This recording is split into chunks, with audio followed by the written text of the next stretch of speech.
All right, let's keep going. It's invite only. Now, this guy's something. He normally does not make it through any phone call. Will he make it through a phone call on the biggest day of the year? Let's find out. We go to Wichita. Mike in Wichita. Hey, Mike, good luck. How are you? I'm doing great, Jimmy. Thanks for the invite. You know, Jim, I was listening to smackoff.net the other night, reminiscing about the old days in the jungle, like pre-2000. You know, Drunken Patty in Modesto, the councilman from Poway, Bobby from Brooklyn. Now, don't get me wrong, these were not good callers, but at least these people were mildly entertaining, and you could tell they were actually trying, but had no idea how bad they were. Nowadays, Jimmy, we get some moron named Jason from Arkansas to call and hold for 3 hours on the day before the smack-off, only to call in and try to take down the legends.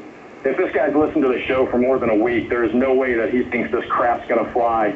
Then again, Jim did let him stay. Maybe, Jim, you were just thinking we needed an unofficial hack-off participant.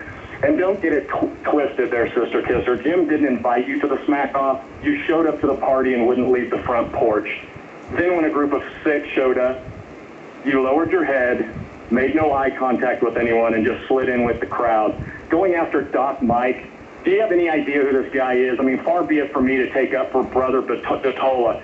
I know he can handle you in maybe 1 or 2 sentences, but how long did it take you to recite and get down that pair of pliers in your basement blast? I mean, I'm sure in your mind you could hear every clone listening through the radio and the collective, "Oh, no, he didn't. Oh, it took him down in your face, Doc Mike."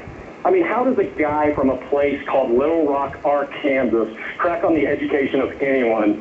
Do you believe anyone in the world ever wants to hear their defense attorney or their brain surgeon sound anything like you, Jason? Yeah, I'm going to fillet the back of your skull and whittle on your medulla oblongata. I mean, if a man's voice is any indication of his education level and career path, I would have to guess that the last thing you graduated from, Jason, was the 4th grade. And even that was the hardest 3 years of your life. I would venture to say that whatever vocational path you've carved out, you have a job that required a company hat and a name tag. Look, you brought this on yourself. You entered our jungle and insulted our kings of smack. I've chosen my words carefully, hillbilly. Perhaps you should have chosen yours, because I've got a feeling that this is going to be a really long day for you. Arkansas, where the men are men and the sheep sleep with one eye open. Remember, Hilljack, ba means no. And stop calling your sister Dumbledore, because we don't care to try to decipher any of your codes. Face it, Jim, without the jungle, clones would never know what the word myopia means. And what's even better, Jim, is on some of the best in the most personal interviews that you've conducted, the best, in my opinion, have been non-sports athletes. Guys like Nikki Sixx and Gene Simmons come to mind. Everyone knows that JT the Brick won the inaugural smack-off and then treated it like a slump buster calling. And when I think to myself that if it weren't for the jungle, clones wouldn't even know that they married a slump buster. I mean, I remember of the days back when Mark Grace was blowing through one-liners instead of blowing a 490 on a breathalyzer. Man, you sure love to drink, don't you, Mark? And what happened to Stevie from LMU? I mean, Carb One goes from dreams of being the next pimp in the box to being sued for ratting out reality show finales. Hey, Stevie, I know your dreams of being a big-time SoCal celebrity, but did it ever occur to you not to piss off everyone in Hollywood?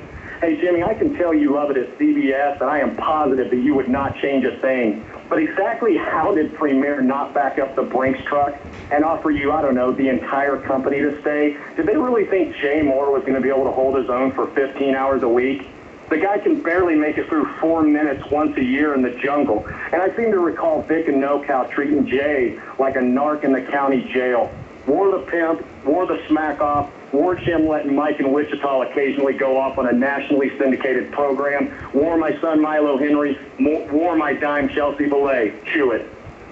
Not only did I let him go off on a nationally syndicated program, I did so for 4 minutes and he did not get run. Mike in Wichita. Thought you spent an inordinate amount of time on, quote, Jason in Arkansas. But you did it, Mike. Your best effort yet. Where do you slot him? Dave in St. Louis made it in. Dan from D.C. made it in. Some moron pretending to be Silk made it in. And Mike in Wichita. All right, how do you score it?